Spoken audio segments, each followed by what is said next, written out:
तो बड़ी खबर आ रही है नोबेल पीस प्राइज को लेकर। खबर है नॉर्वे से। नॉर्वे कहाँ है? आपके स्क्रीन पर है। कहाँ पर नॉर्वे जो है वो है इस समय? यहीं से नोबेल पीस प्राइज को लेकर बड़ी खबर है, जो कि डोनाल्ड ट्रंप के लिए एक बहुत बड़ा झटका है। लगातार ट्रंप ये उम्मीद लगा रहे थे कि उन्हें नोबेल का पीस प्राइज जो है ये दिया जाएगा, लेकिन उन्हें ये प्राइज नहीं मिला है। जिन्हें मिला है वो है वेनेजुएला की। कौन है वो? हालांकि इसे लेकर डोनाल्ड ट्रंप ने दावा किया था कि उन्होंने 8 युद्ध जो है रुकवाए हैं, और उन्होंने साथ ये भी कहा था कि इसके बावजूद जो कमेटी है वो उन्हें पीस प्राइज न देने का कोई ना कोई कारण ढूंढ लेगी। इसे लेकर वो भारत का भी लगातार जिक्र करते रहे, भारत और पाकिस्तान का भी जिक्र करते रहे। पिछले करीब 3 से 4 महीने से उनकी कवायद लगातार जारी थी कि किस तरीके से ये प्राइज जो है उसे हासिल किया जाए। हालांकि आज भी उनका एक बयान सामने आया जिसमें उन्होंने बराक ओबामा का नाम लिया, लेकिन जो बड़ी खबर है वो ये है कि डोनाल्ड ट्रंप को हराने वाली, ये डोनाल्ड ट्रंप को झटका देने वाली वेनेजुएला की जो महिला हैं जिन्हें नोबेल पीस प्राइज इस बार का मिला है, वो कौन है? ज्यादा जानकारी के लिए चेतन हमारे साथ मौजूद है। चेतन, क्या खबर है? बिल्कुल, जिस तरीके से जो अटकलें लगातार लगाई जा रही थी और ट्रंप की तरफ से चाहे वो आप चेतावनी ले लीजिए या फिर ये कह लीजिए कि मुझे क्यों नहीं मिल सकता है, मुझे ही मिलना चाहिए, उसकी अब अटकलें समाप्त हो चुकी हैं। आखिरकार नॉर्वे से ये ऐलान हो चुका है कि किसे ये नोबेल पीस पुरस्कार जो है वो मिला है। ट्रंप का नाम इसमें शामिल नहीं है और जाहिर सी बात है कि ट्रंप को बहुत ज़्यादा निराशा जो है इससे होने वाली है। जान ले कि आखिर कौन है नोबेल पीस पुरस्कार विजेता जिन्होंने ट्रंप को पछाड़कर ये जो सम्मान है वो अपने नाम किया है। तो ये है मारिया कोरिना मचाडो, जो कि वेनेजुएला की विपक्षी नेता हैं। 7 अक्टूबर 1967 को इनका जन्म हुआ और 2002 में उन्होंने एक तरीके से राजनीति में एंट्री ली। उसके बाद से इनको जो ये प्राइज दिया गया वो इसलिए दिया गया क्योंकि इन्होंने बहुत सारी यातनाएं जो हैं वो झेली। इन्हें वेनेजुएला से बाहर भी जाने के लिए बैन लगा दिया गया था। इन्हें एक तरीके से बंद करने की कोशिश की गई और उसको उन्होंने झेलकर वो उभरी। इस वजह से उन्हें ये जो सम्मान है वो दिया गया। इससे पहले उनकी बहुत सारी उपलब्धियां ये भी हैं कि 2011 से 2014 तक वेनेजुएला की नेशनल असेंबली की वो सदस्य रहीं। 2018 में बीबीसी की 100 प्रभावशाली महिलाओं में उनका नाम आया। इसी के साथ 2025 में टाइम्स पत्रिका यानी कि टाइम्स मैगजीन की 100 प्रभावशाली व्यक्तियों में वो शामिल रही हैं। और इसी के साथ निकोलस मादुरो की सरकार में उनके देश छोड़ने पर, जैसे मैंने शुरुआत में कहा कि उनके ऊपर प्रतिबंध लगा दिया गया था। 2023 की बात करें तो उनकी अयोग्यता के बावजूद उन्होंने 2024 के राष्ट्रपति चुनाव के लिए विपक्षी प्राथमिक चुनाव जीता, लेकिन बाद में उनकी जगह कोरिना योरिस को उम्मीदवार वहां पर बना दिया गया था और उसके बाद वो आगे की प्रक्रिया हुई।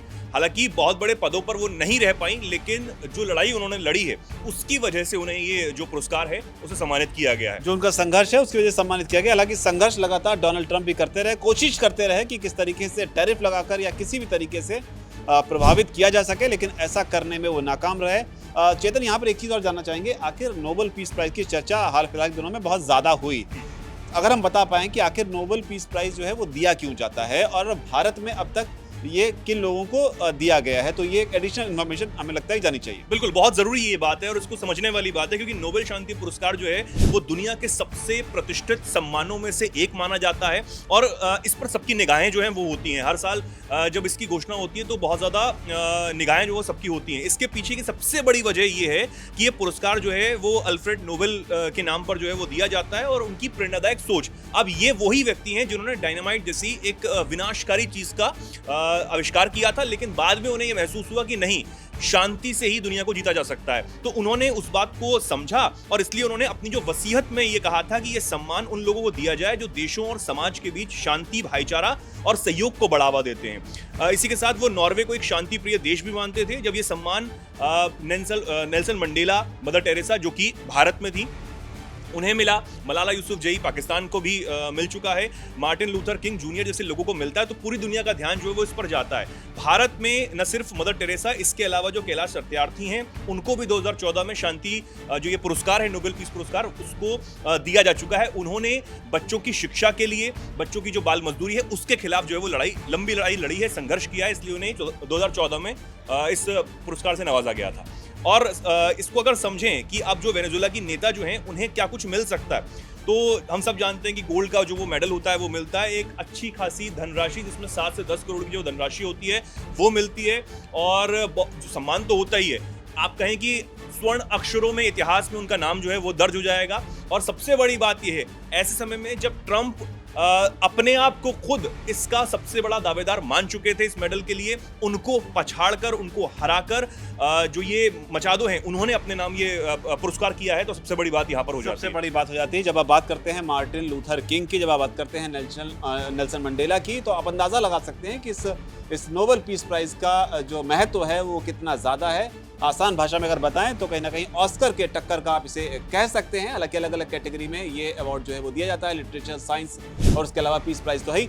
तो कुल मिलाकर ये है कि डोनाल्ड ट्रंप को इस मामले में एक बड़ा झटका लगा है, और झटका होना इसलिए भी एक बड़ी बात हो जाती है क्योंकि वो जिस तरह की कोशिश करते रहे, जैसे रशिया यूक्रेन युद्ध रुकवाने के लिए जो कोशिश करते रहे, उसमें सीधे तौर पर भारत का भी कनेक्शन रहा, क्योंकि जो टैरिफ उन्होंने लगाया 25% एक्स्ट्रा, उसमें ये हवाला यही देते रहे कि वो यूक्रेन युद्ध को रुकवाना चाहते हैं, क्योंकि भारत जो है वो रशिया से ऑयल खरीदकर यूक्रेन युद्ध को या रशिया यूक्रेन युद्ध को जो है कहीं ना कहीं स्पॉन्सर कर रहा है। और इसीलिए और उनका इसे लेकर जो नोबेल पीस प्राइज है, इससे कनेक्शन इसलिए भी स्टैब्लिश होता है क्योंकि लगातार वो व्हाइट हाउस में जो भी प्रेस कॉन्फ्रेंस करते रहे, वहां पर वो इसका जिक्र भी करते रहे।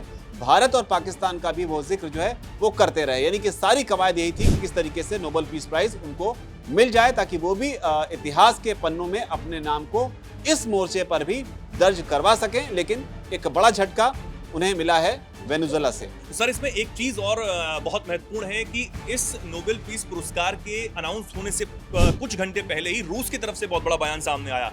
अब वो रूस जिसके राष्ट्रपति पुतिन की इन दिनों अमेरिका से ठनी हुई है, ट्रंप से ठनी हुई है, वो ट्रंप जो युद्ध रोकने के लिए पुतिन पर लगातार दबाव बना रहे हैं, लेकिन इस बीच पुतिन ने तो बयान नहीं दिया है, राष्ट्रपति ने तो बयान नहीं दिया है, लेकिन रूसी अधिकारी ने इस बात का बयान दिया। यूरी उशाकोव उनका नाम है। उन्होंने कहा कि नोबेल पीस पुरस्कार के लिए वो कहीं ना कहीं ट्रंप का समर्थन करते हैं। अब इससे पहले न सिर्फ रूस बल्कि यूक्रेन भी शर्त के तौर पर इस बात को कह चुका है। जो यूक्रेनी राष्ट्रपति जेलेंस्की, उन्होंने कहा था कि अगर ट्रंप यूक्रेन और रूस में जो जंग हो रही है उसमें सीजफायर करा लेते हैं तो हम भी उन्हें नोबेल पीस पुरस्कार के लिए नॉमिनेट कर देंगे। तो उन दोनों देशों की तरफ से भी इस बात को कहा गया था। अब ट्रंप तो कह ही रहे हैं कि भाई मैंने इतनी जंगें रुकवा दी हैं, देखिए गाजा पीस प्लान को भी मैं ले आया हूं, हमास को भी मैंने मनवा लिया है, इजराइल को तो मेरी बात माननी ही होगी। तो एक तरफ वो स्वघोषित अपने आप को प्रतिद्वंदी मानते ही थे और विजेता मानते ही थे, दूसरी तरफ इस तरीके के बयान कुछ घंटे पहले ही सामने आए इस पुरस्कार के अनाउंस होने से पहले। फिलहाल इस रिपोर्ट में इतना ही। आप इस पे जो भी कहना चाहते हैं जगह कमेंट सेक्शन जरूर कहें। धन्यवाद।